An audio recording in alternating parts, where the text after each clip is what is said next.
सोचो, मार्कंडेय ऋषि जो है 12 वर्ष की आयु में उनको ज्योतिष लोगों ने, ब्राह्मणों ने बताया था कि 12 वर्ष की आयु में तुम्हारे प्राणों का अंत हो जाएगा।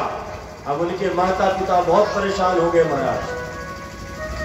माता पिता ने सोचा कि 12 वर्ष, कई वर्षों बाद तो संतान हुई, और संतान होने के बाद लोग कह रहे कि 12 साल ही बच्चा जिएगा। हे भगवान, ये कैसा संकट आ गया।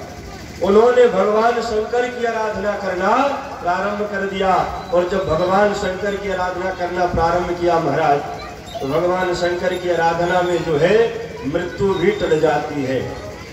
मार्कंडेय ऋषि प्रातः काल से लेकर श्याम काल तक जो है पूरे समय भगवान शंकर की आराधना करते रहे, और करते करते कई वर्ष जब बीत गए महाराज, और जैसे ही उनकी आयु जब आई, आयु के ही समय जो है महाराज, उसी समय काल प्रकट हो गया। कौन प्रकट हो गया? काल प्रकट हो गया। और जैसे काल प्रकट हुआ, उन्होंने शिवलिंग को जो है कस के पकड़ लिया।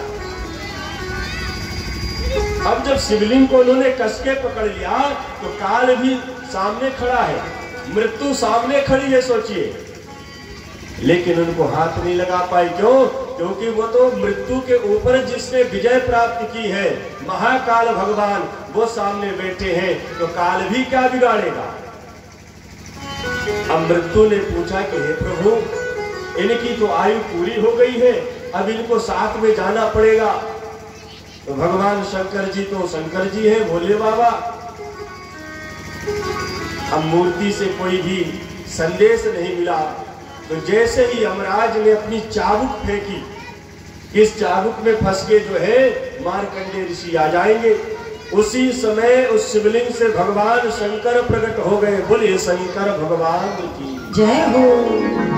भगवान शंकर प्रकट हो गए महाराज। और जैसे ही शंकर जी प्रकट हुए, मार्कंडेय ऋषि को जो है दीर्घ आयु प्रदान कर दी, और काल को कहा कि जो भी व्यक्ति निष्ठा भाव से हमारे महामंत्र को जपते हुए हमारी शरण में आ जाएगा, उसकी मृत्यु भी टल जाएगी। इसलिए शिव पुराण में, नर्मदा पुराण में एक महामंत्र बताया गया है कि अगर जब भी थोड़ा बहुत समय मिले, तो गुरु मुख होकर नर्मदा के तट पर व्यक्ति जाकर अगर महामृत्युंजय का मंत्र का जाप कर ले, महामृत्युंजय, तो मृत्यु भी टल जाती है। बोले शंकर भगवान।